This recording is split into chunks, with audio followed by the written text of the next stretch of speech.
Hey everybody, welcome back to the channel. Well, we're back on the PM research number 3. I think this time around we're going to work on the base. So let me get you flipped around and we'll see where we're at. I think in the previous video we talked about the little gate that was here. And I just went over to the belt sander, took that off. And then, with our good friend the needle scaler, went back and roughed that back up so it all matches and looks like one continuous casting area, unmachined. All that said, I think what we'll do is start by decking off this bottom here, and then we'll have a good reference surface for everything after that. So let's see if I can get her set up in the mill. Okay, let's look at the setup. Maybe there's a better way to do this, but this is what I thought up. Got a couple parallels in here. We're pretty snug on there.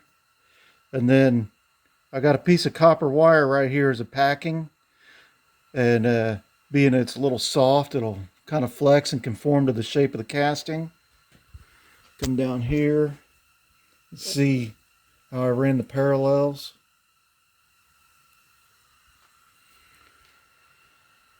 So let me get you on the tripod and we'll see if we can get you started.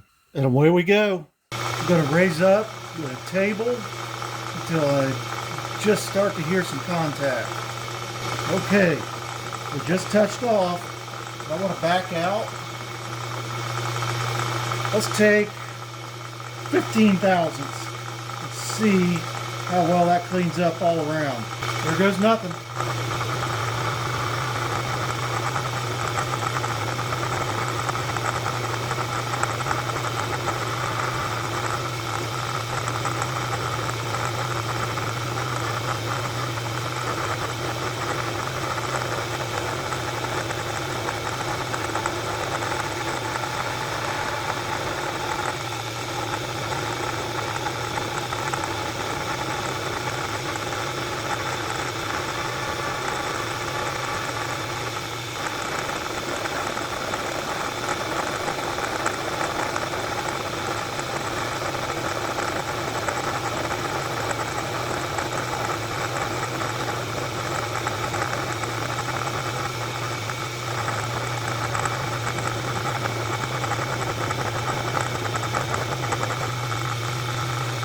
That worked excellently.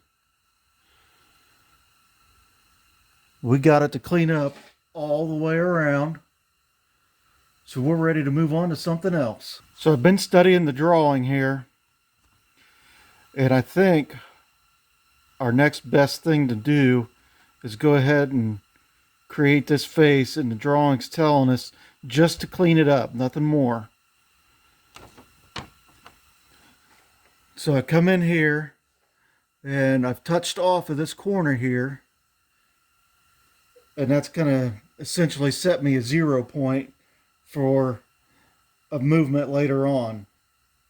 So we're going to clean up this face, and then I want to come in here and just barely clean up here and here, and that will become a reference later on to do some machining up in here. And I think after the fact, we'll kind of disguise that the same we did before with the needle scaler and kind of blend that back in afterwards. We'll come in here and touch off and then start cutting. Okay, we got our little touch off mark. Let's move in 50 thousandths.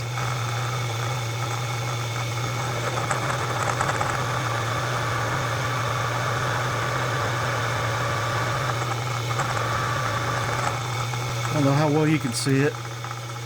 We didn't quite clean up here at the top. Let's move in another 10 thousandths.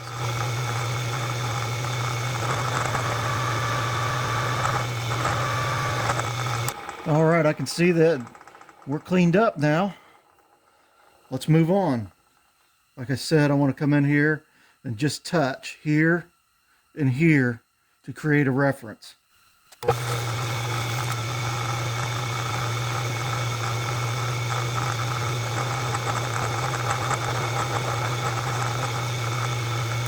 All right, I got just enough. We'll do the same on this other side.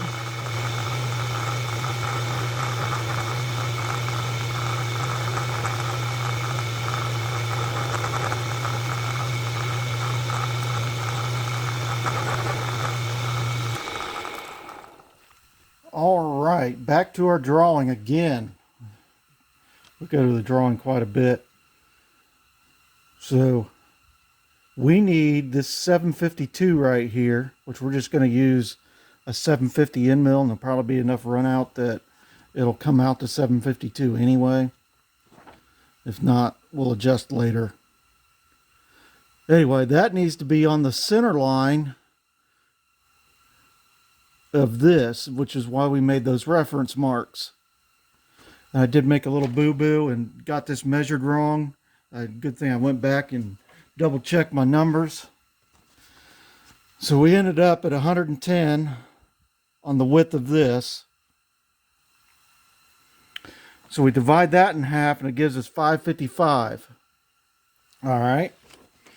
And we also need to know that the diameter of this, 750 divided by 2, is 375. We add that together and get 930. So we need to move our cutter over 930. Then we got to go up so we can clear this, the top of the casting here. Then we got to go back down.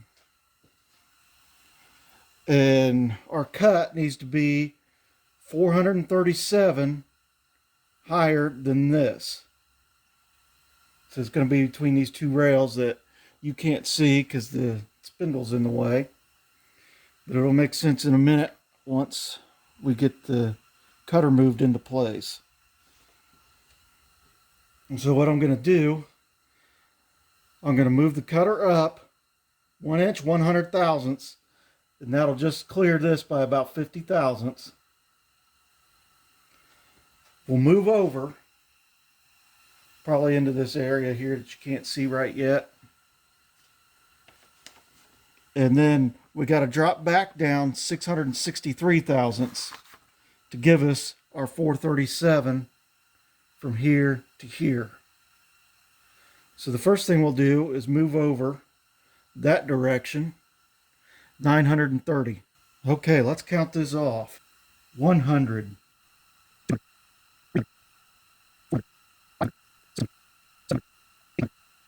900, 10, 20, and 30. Okay, for just a little check, I kind of made a mark in there just by hand with the cutter. And by eye, I'm checking it on 555. And we're right on center line where we want to be. Same thing with the table. We're going to drop it 1 inch 100. 100.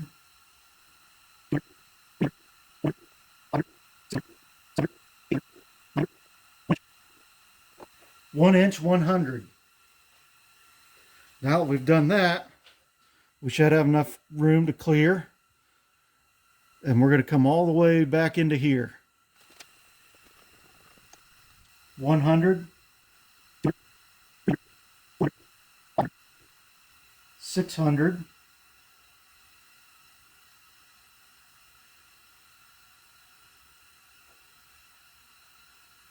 650.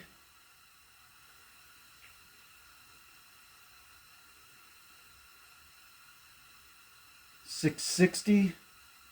1, 2, and 3. Okay, let's move it on in, start cutting. Here we go.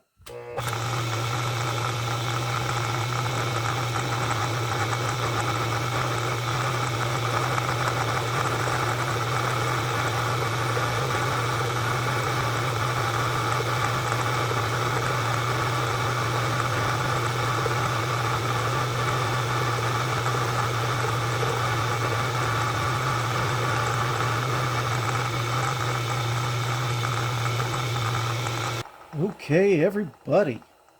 Looking pretty good. Okay, just for fun. I think the drawing calls this a slide, but I'm going to call it the crosshead. Look at that. Like butter. Back to the drawing once again. It's showing 3/8 in here. So I put in a 3/8 end mill.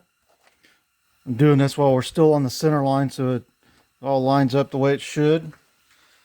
And the drawing isn't super clear on what I need to do, because it looks like it's tapered the whole way here. So I'm just going to come down maybe 100 thousandths, just enough to clean up this edge in here, and that'll give us clearance for the crank rod. So this is just kind of going to be by eye. And I'll raise up the table, get a cutter turning, make a cut.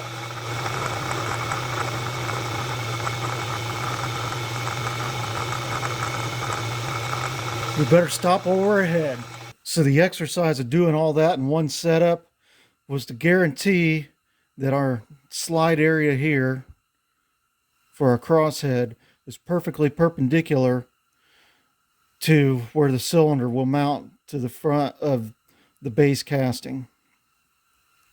I think while we're in this position, we'll go ahead and drill our little oiling holes for our crankshaft in here. All right, this is another one of those situations where we just line up by eye. I got us a center drill in here. We're just going to come down and make a peck mark. All right, let's kick the motor on. Let's go. All right, as per the drawing, I've switched us out to a 1/16 drill. And I got us in high gear. We're just going to kind of peck slow. I got our RPM turned up real fast. Let's do it.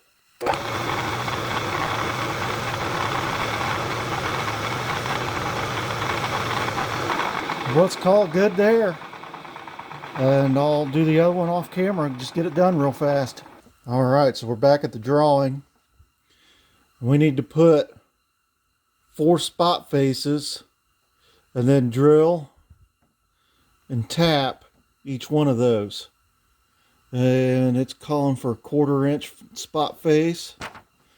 I got a 1/4 inch end mill in here, and we are ready to touch off of our reference point again. So we're just touching there. I need to touch there and come around and touch on the face. Okay, with the end mill clear of everything, and after our touch off, I need to move that way 367. Now we need to come this way and touch off of our surface. All right, so we've just touched. So we need to move half the width of the cutter, which is a 250 cutter. Half of that's 125. And then we need to go another 1/2 inch beyond that. So we need to move a total of 625. 600, 10, 20, and 5. And after a quick little sanity check, we're ready to go. We're just going to tap away at it till it looks good.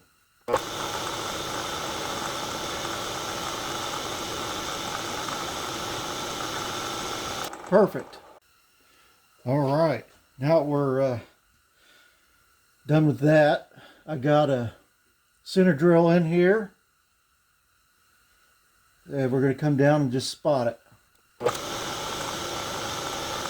Okay, so I tried to go just a little bit bigger than what our drill size is going to be. That way it'll give us a little bit of a chamfer and it'll make the tap start a little easier.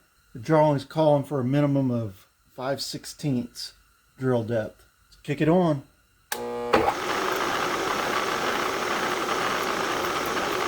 There we go, we got us a hole. Okay, I changed out to our 540 tap. It's cast iron, so we don't really need any lubricant, but let's do it anyway. Cast iron got a lot of graphite in it, and that'll act as our lubricant. But to be on the safe side, because don't forget who I am here. So I got the mill out of gear, and I'm just going to do this by hand.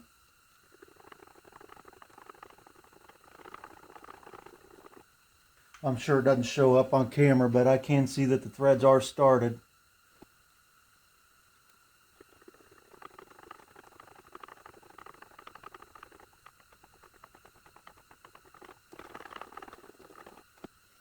We got our first tapped hole. Well, I don't think it's in the frame, but I changed back to our 1/4 inch end mill, and we need to move exactly 1.5 inches over 1,500 thousandths. 100, 1 inch, and 500. So we're 1,500 thousandths. Bring our end mill down, do our little sanity check. Center to center looks like 1.5 inches. Since it's saving time, I'll do the rest off camera and bring it back when we're ready for the next step. Okay, we got our other holes put in and threaded. I think we're ready to pull this out of this setup. Oh well, yeah, you can see them in there. Yeah, we made chips. I believe next setup's going to involve this angle plate guy. All right, well, got her in handheld for this. So here's the setup. Got the angle block in the vise and the engine bed casting bolted to the angle block.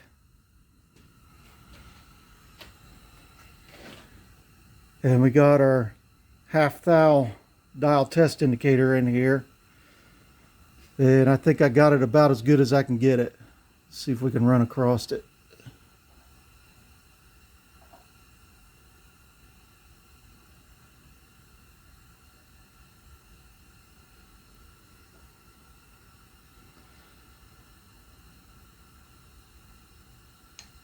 I'd say we're within 1/2, if nothing else.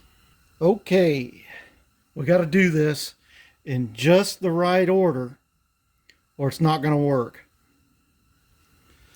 So what we need to do is come in, touch this face,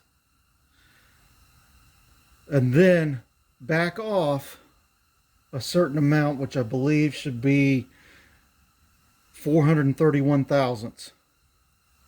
Okay. This is 200 thousandths. So our 0 point would be 100 thousandths beyond. Then we need to back off 531. 531 minus the 100 gives us 431. After that, then we need to come down, touch off of this face, add in 100 thousandths, which will put us on 0 on this face. Then, according to the drawing, 3 1/4. So here's our drawing, 3 1/4 from this face to the center of our bearing bore. And then here's our 531 over here. Let's give it a try, everybody. As soon as this kicks to the side, we know we're there. And there it is. Now I need to move 431. 400, 10, 20, 31. Now I need to move over, touch off of this face. Okay. I did that a couple times to verify I was repeating and got a good touch off. Next thing to do is change out to a 1/2 inch end mill. Okay, let's do this.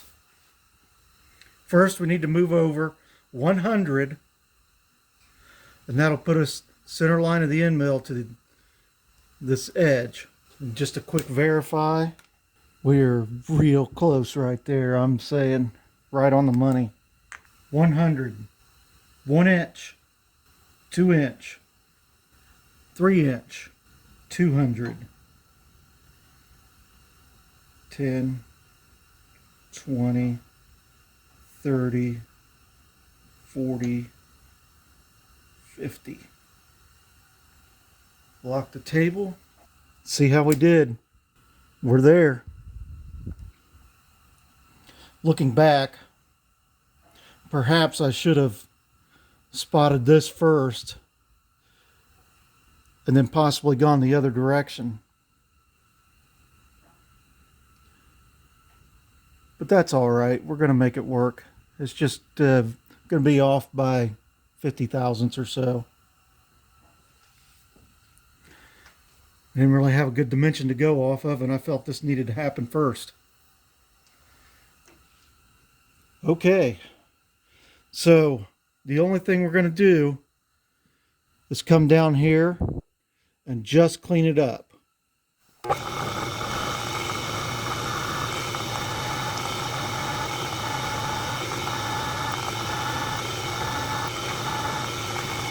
And we're going to call that good. Okay, our center drill's in.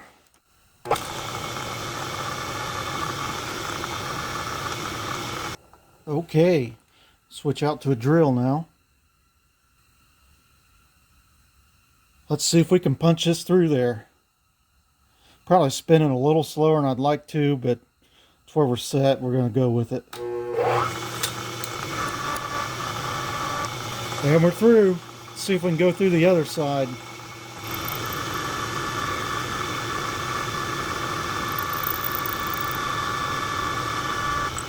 And we're through. And now we reamed a 1/4 inch.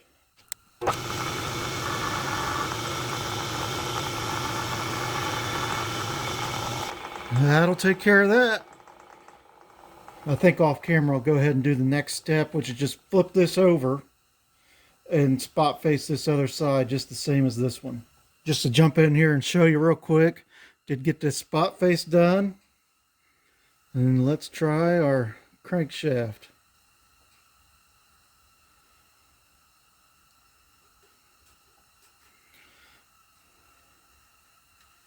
Like a glove. All right, everybody, next setup. In the spirit of saving time, I just went ahead and did most of this setup off camera. And it's more or less the repeat of what we already been doing. I turned this 90 degrees. I indicated across here and then indicated up and down here, and we're within a half.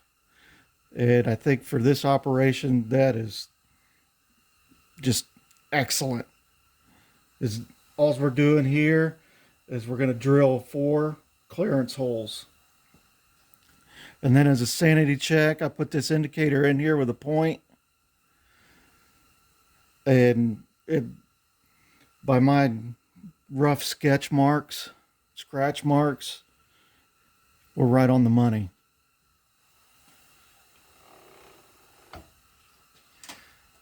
I'll get a center drill put in here and we'll be ready to move on. Center drill is in. Let's get a hole started.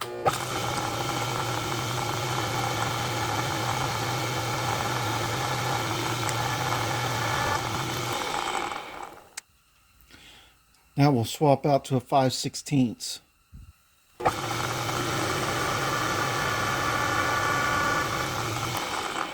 Next up, drawing calls for a 23/64 to prepare for the reamer. And now we got a 3/8 reamer to finish it out.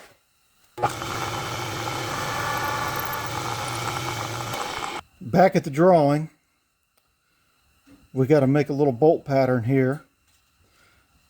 And it's telling us 9/64 on a 3/4 inch bolt circle. We can see that one is straight down, so that'll be 3/8. And then we got to do a little math on this other one. So let's get that one that's straight down done first.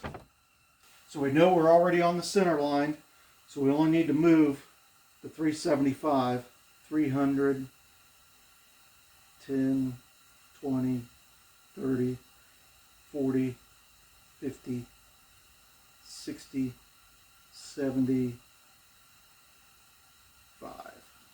Quick visual check.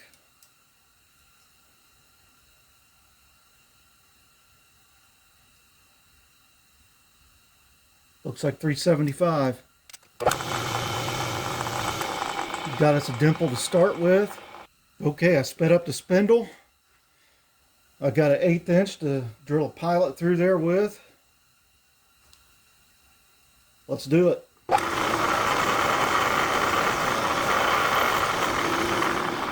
Got our 9/64 in here, and of course the only one I could find was broken, so I attempted to resharpen it. We'll see what happens. Looks good. Okay, I went ahead and moved this back to the center of our bore here. So now we got to do our 45 degree off of the center. So how are we going to figure that? Well, we know that we're 375, 3/8 of an inch from the center, which becomes the hypotenuse of our triangle. We can use some trig to figure out our up and over. Being 45 degrees, it makes it slightly easier. It's only one calculation to make. So here we go. We take our sine, multiply by 45 degrees, which gives us 0.7071. Okay, so we take our hypotenuse, 375, multiply by 0.7071, and it gives us roughly 265. Essentially, this 0.7071 is a ratio. So now that we know 265, we know that we need to move this way 265 and this way 265. 200. 10, 20, 30, 40, 50, 60, and 5. Now, we need to move in our Y direction. 200, 10, 20, 30, 40, 50, 65. Okay, swap this out for center drill. Let's go for it. Back to our 1/8 inch drill. Let's do it.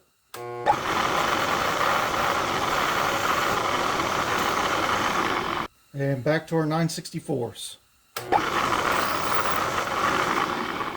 Okay, now we need to do the other one. So we're already on the right X distance, and we know that we're 265 off of center line, and we need to go another 265 to get us where we need to be. Add that together, that's 530. 500, 10, 20, 30. Little visual check. Looks like 530 to me. I'll go ahead and knock this hole out off camera real fast. Won't take long. Don't think you're going to miss much. Alright, the last thing we need to do, and I should have done this sooner and didn't, is I need to spot face and then drill a little clearance hole for mounting screws later. There's nothing critical at all about this. It's just got to get done. I suppose that's probably why I left it go, but yeah. So it isn't necessarily recommended, but I went ahead and put this end mill in a drill chuck. Normally you wouldn't do that because it'll pop off of there and it's not very rigid or accurate. But since we're just doing a spot face for looks and all the force is going upwards into the spindle, it'll be okay. So I'm just going to come down and gently touch it till it cleans up.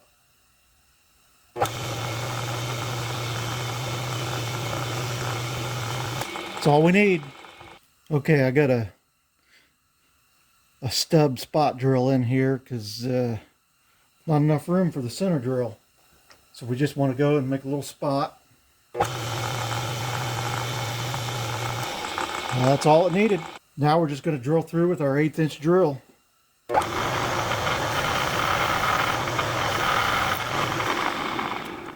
There we go. It's through. I'll go ahead and do the rest of them off camera. Okay, everybody. Well, we're back in the house at the main drawing. Here's our engine bed base casting. Okay, as promised, I did come in here and rough this back up to blend it. Same on this side. There's our completed mounting holes.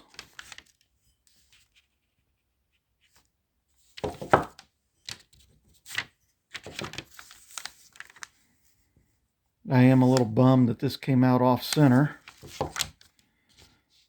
Guess I should have took more off of this face, but at the time I didn't know any better. And if we look at how these holes line up with these rails here, they look pretty good.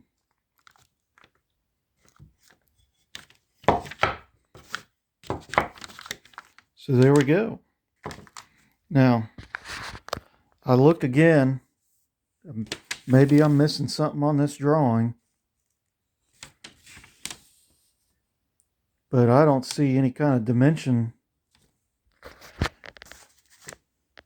for what this should have been. But that's all right. I think it's going to run just fine no matter what.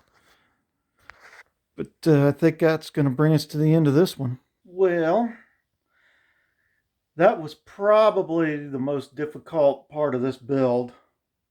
Maybe the cylinder will be kind of complicated as well. So I know that you got to drill some holes and they got to line up with each other at funny angles. But I think that this engine bed casting was probably still the most difficult. But anyway, that brings us to the end of this episode. Next time around, we'll probably be working on the cylinder. So thanks for coming along on the venture with me. And tune in next time for more Shop Time with Dave. Thanks for watching.